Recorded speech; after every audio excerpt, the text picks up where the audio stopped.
Rock Bottom Coins is the #1 place to get your Madden coins. If you make coins for my videos, sell them to Rock Bottom. If you're buying, use my code GUTBOX for 10% off.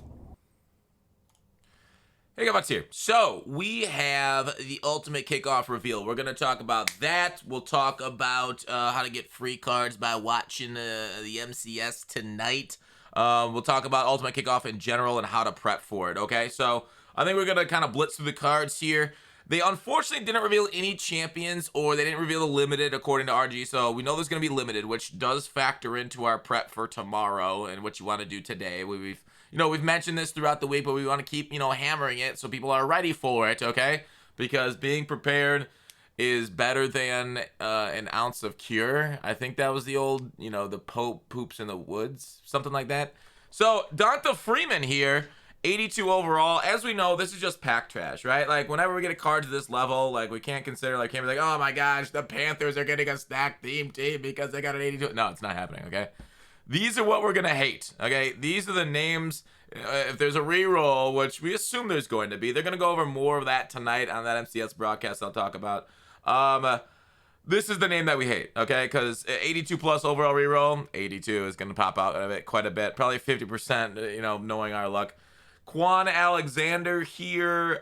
He's had some decent cards in the past, and this one's, it's depth, right? These are all depth on this, like, 5th wide receiver for your theme team if you decide to go with, Saints, Miami, Browns on the Landry there. So nothing special. Also, shout out to Metality. Thanks for always putting these up.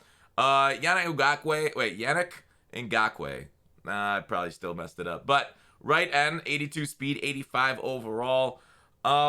Yeah, like, still 85 feels borderline. You're not going to probably use it. The minimum I think right now people are putting on a squad is 87. But I think you can get away with some of these 85s now that I'm thinking about it, as long as you play like a pretty conservative way of playing. But I'm too twisted to God squads at times and people that play online. Whereas, like, Troy Hill, he can win you some solos. I don't love the card itself. He's not overly big, to my knowledge. And he's not overly fast. Mike Davis here, a little thick. What is Mike Davis's weight? Mike Davis weight. He is 216 according to Google. So, and sometimes Google's off from Mutt. So not overly heavy, not overly fast. Okay on the trucking. Again, probably a 3rd running back for your Ravens team. I think there were a lot of Ravens. By the way. A lot of Ravens, a lot of Raiders, a lot of Niners. Were they my top 3 theme teams? No. I think there was 3 of my top 4. I think Tennessee was in there too. A lot of those cards got released today. So they are actually, like, slanting a little bit. Here's another Raider here for your DB core, Casey Hayward, 5'11".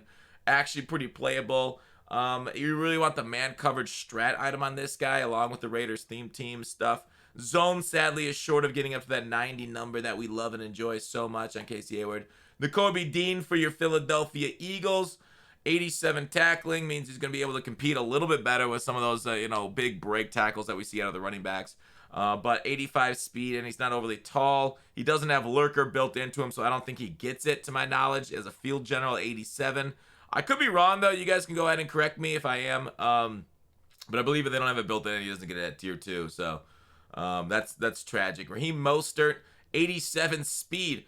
One of the faster backs in the game, but he's no Ricky Williams, right? But the thing about Ricky Williams is, is he still like 800, 900K? So he's basically the 2nd fastest running back in the game. Again, Dolphins, 49ers on Mostert. I don't know what other team he played on, but yeah, overall, Mostert has traditionally been a really good budget back in Madden, Ultimate Team, and regs too, because he's so fast, right? Get the edge and get going. The issue is, like, fast and Mutt is 1 or 2 points now. Back in the day, like, if this was Madden 16, this Mostert card would probably have 97 speed, because they didn't really care about, budget cards being, like, overpowered. That's just how the game played. If you guys want to hear us more talk about old Mutts, check out the podcast now on Apple. Well, it's always been on Apple, but Spotify just put it on last night. Hopefully it's there. Check out the podcast where me and Texas got the band back together, episode 179 of the Muttmen podcast. Also, if you want to hear, become a member of this channel. Always become a member of the channel for my offensive ebook. I'll be putting the defensive ebook up here soon. Probably, maybe over the weekend we'll do the defensive ebook, okay? Andrew Norwell here at guard.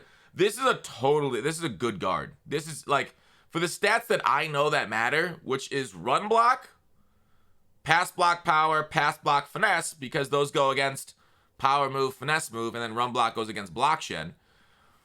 He's actually really good. Like, right, whenever I see, like, you know, a bad number, I pray that it's in one of these two stats. Because in my testing, now this is only from, like, last couple years. They may have changed it going into 23. These didn't really matter. And pass block didn't really matter, like quite like power and finesse. Now, pass block, I think, takes into a little bit of effect of double teams, but neither here nor there. Double teams will get split regardless because, like, the dude's power moves. Like, dude, that defensive tackle yesterday had 90 power moves, and there's no offensive lineman even close to 90 this year on that. So same with, like, Sapp. I think he's got 88 power, and so nobody's getting pass block power, so they're splitting double teams like crazy. Even though double teams are actually ridiculously hard to split IRL, unless you're Aaron Donald against a bunch of scrubs. Then you know, a little bit easier that way. But these are, like, you know, best linemen of all time in MUT getting shredded by defensive linemen. So that's just some minor gameplay complaints from your boy Fox. Always something with that son of a gun, always complaining. An old man yelling at clouds. But there are some issues with Madden, as we all know. I'm not on the edge of the screen. Wow, I'm not an edgelord. I always like to be an edgelord. Baker Mayfield, the vaunted Week 1 matchup, one of the ones that people care about. Like, that generally they wouldn't, right? You know, Panthers Browns doesn't exactly scream primetime television like, you know, a Cowboys Eagles or some NFC East matchup would. But, you know, because of the storyline around him and Masseuse God, he's you know, probably one of the biggest draws of Week 1. So, throw power 87 on Mayfield, very good. Improviser, I don't like it. I'm only looking for fearless now. They got to come out, like, I think I tweeted this out, below the belt handshakes for everyone. If we get a fearless Brett Favre with A-Rod's release, or any card with A-Rod's release, Dan Marino, don't care. Give me fearless built into it, please. I beg you.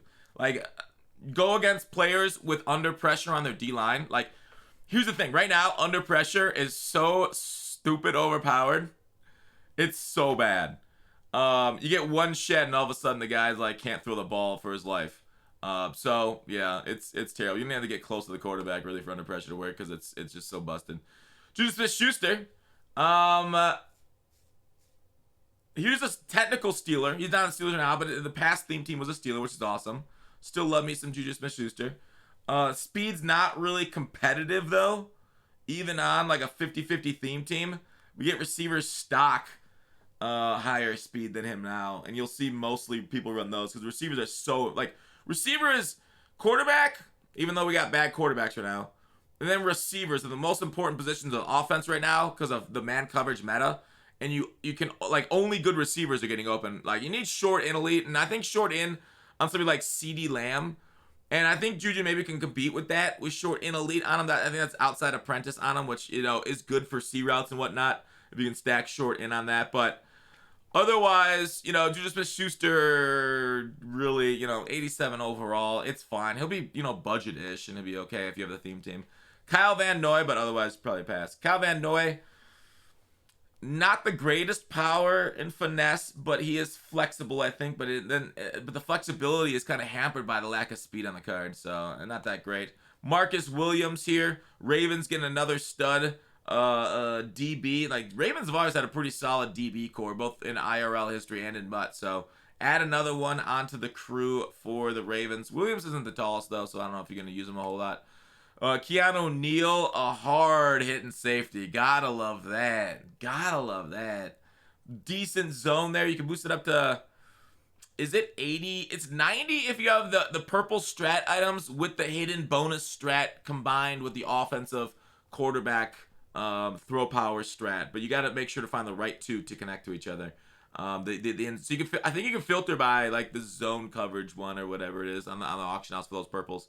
But anyways, actually a pretty decent safety, I think. 86 speed's fine, hit power, but once you get up to 90, then it becomes you know, next level. I feel like 90 plays better, but that's kind of maybe just my mentals. I haven't seen any testing on 90 this year versus 89, and if that is the threshold. So that's just me going based off old information, which, you know, EA hasn't told us anything, and they do make hidden changes to their game, but generally the game, a lot of things like rhyme year to year. It might not repeat, but it does rhyme, and, well, let's be real, a lot of things just repeat year to year. Amari Cooper looks like another okay wide receiver, and that's all I can say about him. Raiders theme team getting another weapon. Beautiful for them, for those people running it. Robert Woods, I think you're going to see a lot of people on the Raiders theme team going forward, at least for now. We'll see what they do with like legends and stuff going forward. But Robert Woods, basically a clone. Like, what's the difference between Robert Woods and Amari Cooper? One catching traffic, same jump, same speed, 2 spec, 2 short route running, 1, 2.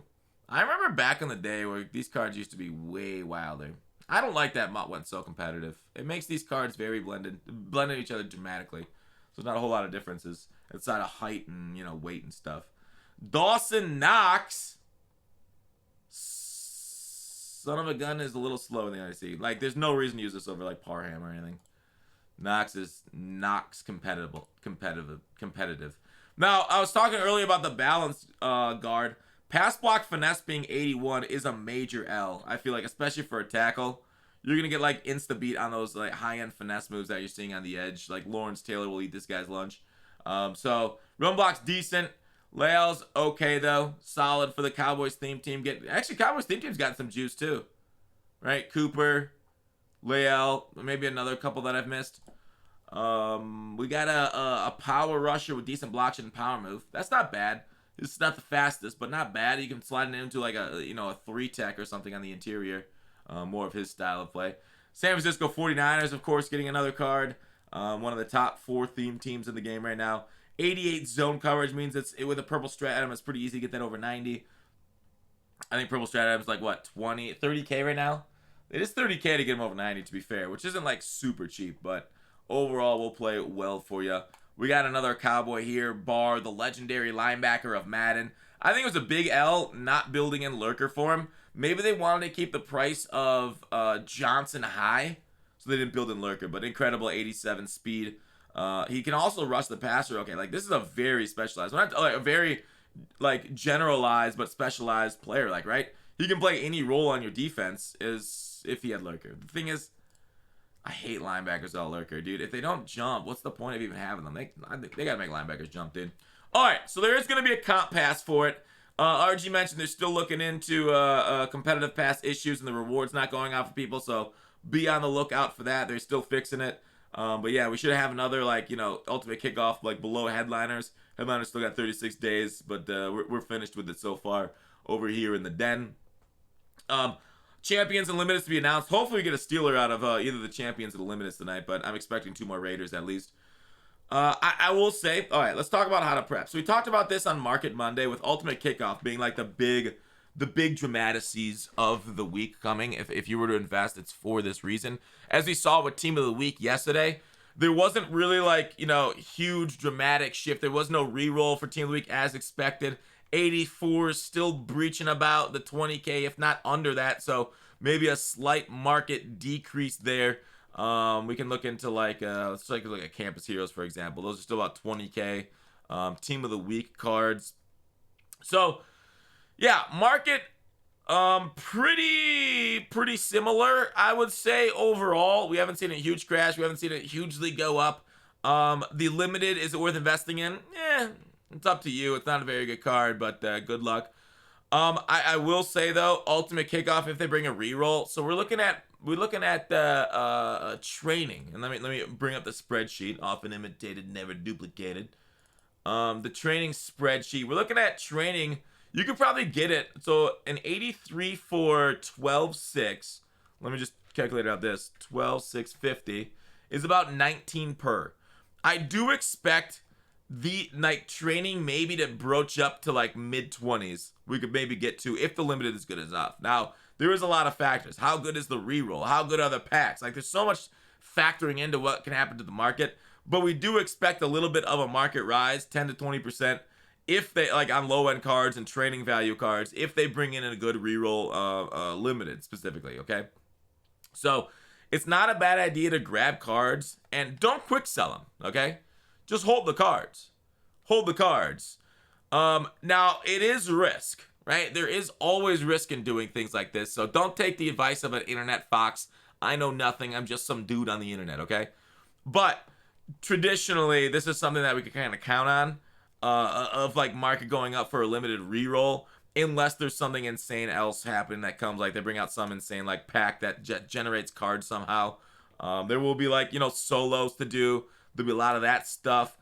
Packs to pull that like money spenders will pack. It is gonna be a snipe rich environment tomorrow. So while I say like, you know, buy cards, hold it, whatever, but coins have always been king in Madden, and having coins is a good feeling. Okay, so don't go all in, because you want to save coins for the snipe rich environment of a new promo, because people, whales, will be opening packs and putting them on the market, and they have like no idea about the value of things, or they just don't care. They just want their coins now. It's like, you know, a settlement lawyer or whatever. It's my coins and I want them now. So they're just going to list them up, and they're just going to list them up for a lot of cheap prices, right? A lot of ignorance out there that you can take advantage of. You want to obviously overprice cards, right? You snipe it down, and then you always want to look at the filters and like, you know, 84 overalls. Like, see, unfiltered 84 overalls. People just go through this filter and buy it at 20K right here. Or maybe I should have found a better filter. But then you can, like, you know, once you filter down, maybe you can find it. Okay, even 22K. Omega low. Good example, Fox, you moron. 30K. Heck yeah, dude. Yeah, not going so well. Not going so well for us. 19K. Okay, well, the whole gist is when the new packs come out and people buy a bunch of packs. Now, today's kind of dry because there's nothing really great new in the game, so you're not going to find as many snipe opportunities. But when there are new cards in the game, the new cards will be like 83, 87 overall. 87 is a good filter, I feel like, maybe, as people pull them and list wildly underpriced. But it does look like, you know, snipes are kind of dried up today. There might be some more, but a 59 for an 87. What's that? What's that ratio? Wow. 59,000. That's also 19. So that's not a bad ratio. I think, you know what? I'll just buy at 19 ratio. We'll get ourselves a Clay Johnson. So that's what I'm going to say. Okay, so they filtered down 87. I found it for 59K. Okay. And they're going to take off the filter. 87s, which are a little harder to filter for because they're an odd number instead of an even number, and odd numbers are grouped together. 67. So I could list that right away and sell for like 67. So I could have just made a little bit of profit there. Not a whole lot, but that's kind of the gist of it. So get ready for training. You can invest that way, or you can have your coins on hand to snipe day of. And both are going to be profitable. That's what's great about MUT. There's so many ways of being profitable off it. That's it for the video. Thanks for watching Call to Action. Bye.